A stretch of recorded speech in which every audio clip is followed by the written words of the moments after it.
If you could see the inside of your engine running on Shell Helix Ultra, you'd see how active cleansing technology really works. Continuously cleaning and protecting your engine. Shell Helix Ultra with active cleansing technology. Performance you can see. What we did in the past was to establish a cleansing platform as the main strategy and the main drive for Helix positioning. We are moving from the cut car campaign and showing even better how the oil works inside the engine.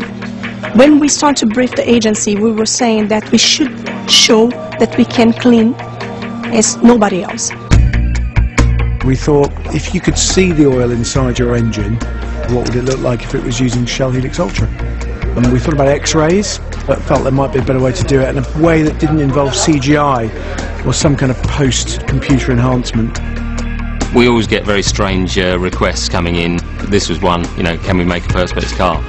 Of course we can do anything, given the time and the budget. I mean, there's over 2,000 parts to a car, so it's not a giant airfix kit, it's a bit more involved than that. I mean, we've had to totally dismantle and strip down a car and copy every part and make sure it all fits. Even then, you've still got to hand make everything to make sure it all goes back in the same place. For this commercial, we've gone to Rattling Stick. They've got some fantastic directors, and Ivan Bird is one of those.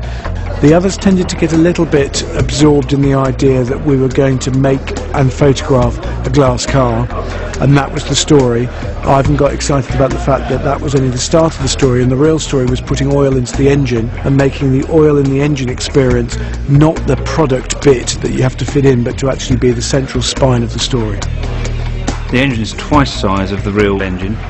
Did it by basically stripping down the real engine, measuring all the component parts for the twice-up engine, so basically just the moving internals, and then recreating them in Perspex using a variety of machines which pattern cut all the parts, and then they were all bonded together with a special UV glue.